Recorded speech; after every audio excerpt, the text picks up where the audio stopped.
Hello, my name is Yonis. In this video tutorial we are going to take the next step. And the next step, once we have created all the tables, is to create the relationships. Okay, in order to create the relationships, we need to make sure that all the tables or any other object that we have is fully closed. Then we're going to go to the database tools. Let's click coded here. And then we're going to select relationships. Next, we have here, we can actually see then all our tables. So I'm going to double click on the appointments. I'm going to double click on the gender, the patients, and the staff. Then I'm going to increase the height on every single table so I can actually see the data, or reduce the height here. So I can actually see all the data, increase the width as well. So we can actually see all the data available. Next, we need to basically open our entity relational diagram. So in order to do this, we are going to, let's go here. I'm just going to go back here. I'm just going to open my entity relational diagram. It should be somewhere here. Normalization. I think, okay, my entity relational diagram isn't there. But I've got a video tutorial which I've done for my entity relational diagram. Complete data dictionaries, design the forms, level 2, create entity relational diagram. Hello, my name. That's the one. Just gonna forward this video. So my entity relational diagram is somewhere at the end. Okay, so I can actually see my 4 tables here. That's good. So that's my entity relational diagram. So I've got the TBL staff goes to the staff ID, which is the foreign key. Just going to put this on the side. So this is why it is important to have a copy of your designs. So because I do not have a copy of my design, I don't know where I've put the Word document. I've got another, basically, let's collapse this and let's close this.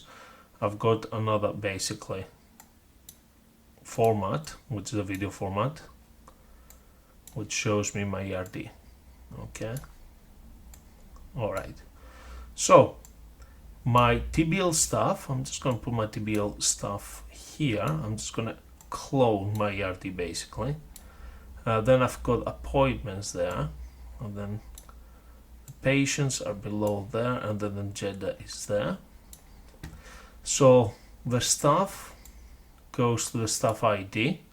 I need to make sure that I'm going to enforce referential integrity, cascade update, and cascade delete. Select create.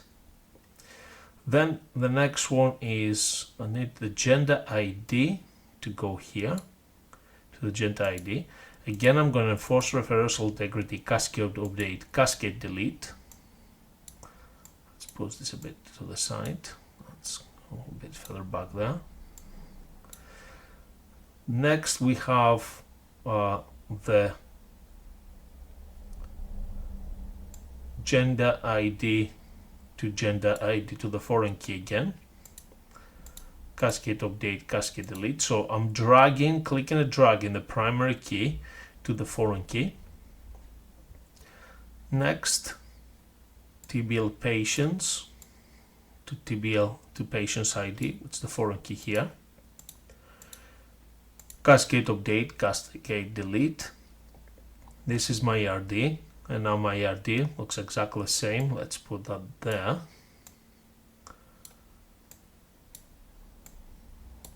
So my ERD looks exactly the same as my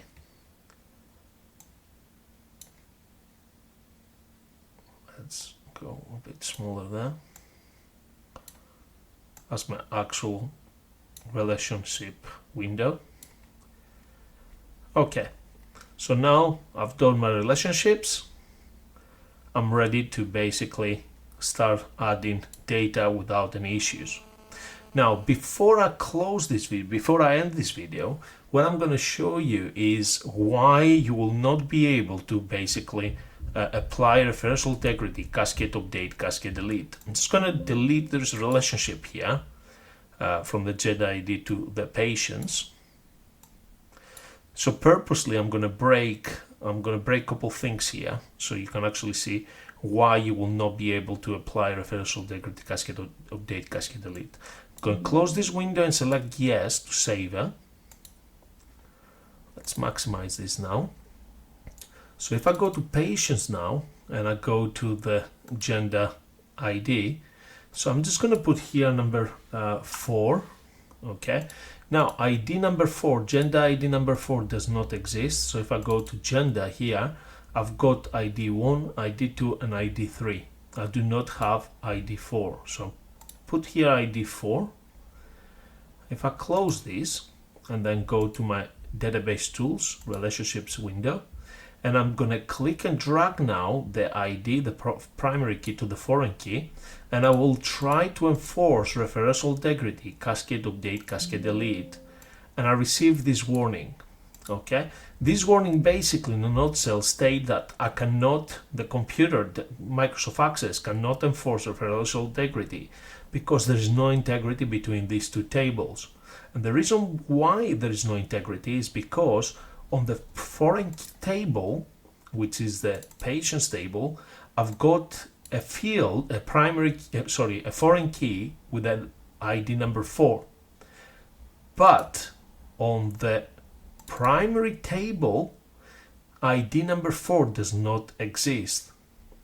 Therefore, Microsoft Access will block me, will say, no, you cannot do that. Okay?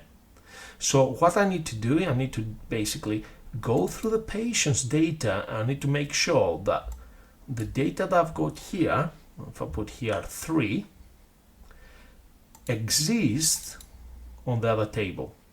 So I do have ID number 3 here, which is other. Now if I try to apply the click and drag again, the primary key to the foreign key, I'm going to try to apply enforce referential integrity, cascade update, cascade delete. I can actually do this now. Now I'm going to delete this. Another reason why the referential integrity cannot be basically created is if I close this window and go here back to the patients and go to the design view, if I change the foreign key data type to short text, yes, as you can see on the short text I can still put numbers, that's okay, but relationships cannot be created with different data types. For example, the primary key on the Agenda ID is set to auto number, which is basically still a number. I cannot enforce referential integrity in between two different data types. I cannot reinforce referential integrity between number and text. It will not allow me. It has to be text to text, or number to number, or auto number to number, or date to date, etc., etc. So the data type has to match between the primary key and the foreign key. So I can use any of these data types here for the primary key, but on the foreign key I have to use exactly the same data type in order to be able to enforce referential integrity, cascade update, cascade delete. So in this case now I've just changed the Agenda ID, the foreign key, to short text. Let me prove to you that now I will not be able to apply referential integrity, cascade update, cascade delete. I'm going to click and drag the primary key to the foreign key, try to enforce referential integrity, cascade update, cascade delete, and I cannot do it. It will not let me do it. Now, if I uncheck these boxes and select create, yes, it will allow me to create a relationship. But if I do that, the data, okay, will not be validated, which means basically everything will be all over the show. Yeah, so the database will be an absolutely mess. In order to avoid of having a mess, and that's why the client pays us a lot of money for, we must apply referential integrity, cascade update, cascade delete.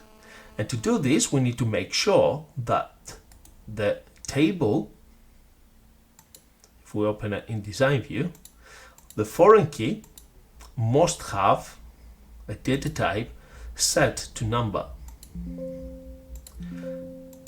Next, we must make sure that the data that we currently have matches with the data on the primary table. The primary table contains the data. The foreign table, okay, is like a mirror, is a reflection of the primary table. So you cannot reflect something that does not exist. So I could not put here number 4 and expect to see something. I cannot see anything because on the primary table, this here is just a mirror. I need to actually get the reflection from here. I could have here ID number 4. That wouldn't be a problem. But I cannot have here number 4 because this is only a foreign key and the foreign key is just the mirror. So I'm just going to click here 3, close this and close this. And now, because I know the data type matches the primary key, and I know that the records matching the primary table, I will be able to enforce reversal integrity, cascade update, cascade delete. Now, finally, what cascade update, cascade delete means. By enforcing reversal integrity, we're making sure that the users who basically using the database system, they're only using appropriate data on the fields. Because if they don't do that, the relationships will not basically be correct and the data will be messy. So what we need to do is we need to make sure that the end user do not have privileges to mess up the data. We need the data to be nice and clean, and therefore when we run queries, we can actually convert this data into meaningful information where decisions can actually be made. Now, cascade update and cascade delete, what's that mean?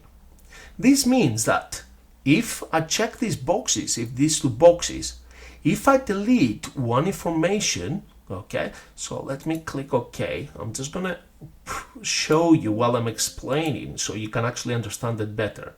So if I go, say, for instance, to appointments, okay, and I've got, let's say, I'm just gonna copy and paste this few times.